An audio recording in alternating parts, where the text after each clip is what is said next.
He calls it babysitting when he's with our own kids, and then tells me he's tired too. Every day looks roughly the same. I wake up before everyone else because the mornings fall apart if I don't. I pack lunches, sign school forms, check backpacks, remember which kid needs sneakers and which one needs a library book. He's usually in the shower or on his phone. If I remind him the kids need to leave earlier because of practice, he says, "Okay, just tell me what you want me to do." Not in a sarcastic way. Calm. Almost polite. Like I'm assigning tasks at work. He leaves for his day assuming his time is his unless I specifically interrupt it. If he wants to go to the gym after work, he just goes. If he wants to stay late, he stays late. There's no conversation beforehand about who's picking up the kids or who's making dinner. Those parts default to me. If I need him to do something, pick someone up, watch them so I can run an errand, I have to ask. When I ask, he says yes most of the time. Later, he'll say he helped a lot this week. In public, he talks like an involved dad. He'll tell people he's hands-on, or that we split things. If someone compliments him for taking one of the kids to the park, he smiles and accepts it. At home, that same trip becomes a favor I should appreciate. If I sound tired, he says, "You know I help when you ask." If I look frustrated, he tells me I should just tell him what I need instead of being upset. By nighttime, I'm usually still moving while he's sitting. Dishes, laundry, homework checks, bath. He'll scroll on his phone and occasionally ask if there's anything I need. I've learned that if I say no, the evening stays calm. If I say yes, there's a pause. Sigh. Not dramatic, but enough that I notice. Enough that it makes me reconsider next time. I tell myself I might be overreacting.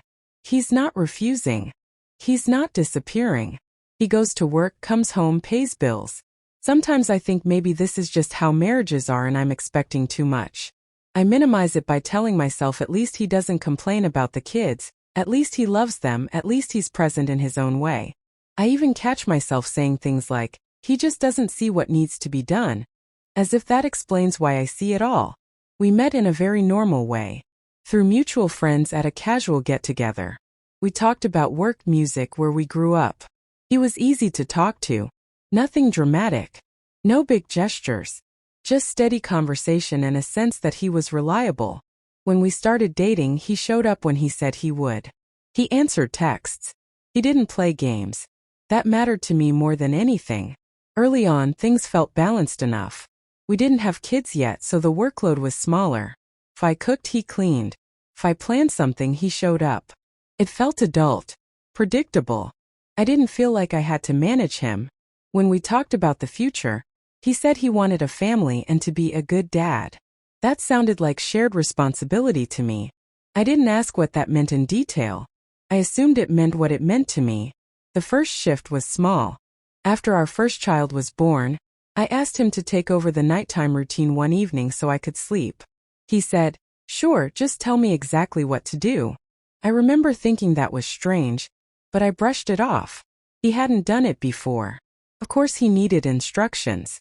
Another time I mentioned how tired I was and he said, "Yeah, but you're home more than I am." I didn't respond.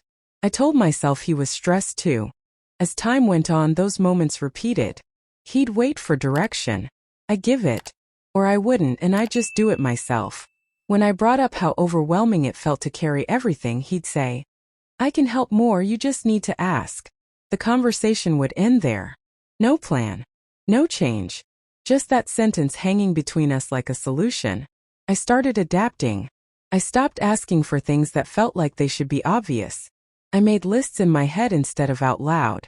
I learned which requests were worth it, and which would cost me emotionally. If I stayed quiet, the house ran smoother. If I spoke up, I risked being told I was making a big deal out of nothing. The reward for silence was peace. The cost of speaking was tension. I defend him more than I probably should. When friends talk about their partners not pulling their weight, I say, "He helps when I ask." I hear how that sounds, but I still say it. I tell myself it's better than fighting all the time. I tell myself this is manageable. I know it sounds small, but it's constant. And I know I say we're a team, but I'm the one keeping track of everything that makes the team function. I stay because of the kids. Because their lives are built around this house, these routines, this version of normal. I stay because the idea of breaking that feels heavier than what I'm carrying now.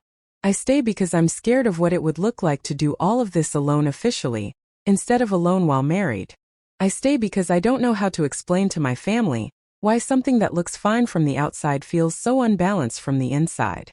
Leaving isn't just walking away. It's figuring out custody schedules, money, childcare with no backup. It's losing the little support I do have and replacing it with uncertainty. It's knowing that even if we separated, I'd probably still be doing most of the work, just without him in the house. I don't have a strong support system waiting to catch me. That matters more than I like to admit. There wasn't a big moment that changed everything. No fight. No discovery. It was quieter than that. One evening he told someone on the phone that he was watching the kids, so I could go out. I was in the next room folding laundry. I wasn't going out. I was just in another part of the house. That phrase stayed with me longer than it should have. Not because it was shocking, but because it was accurate in a way I hadn't wanted to name. Now I'm here. Aware enough to feel stuck. Not angry enough to leave. Not hopeful enough to believe it will shift on its own. I still call us a team even though I feel like the manager instead of a partner. I still explain things instead of expecting them. I'm still inside it, carrying the responsibility and the language that keeps it invisible. If responsibility has to be requested, is it really shared?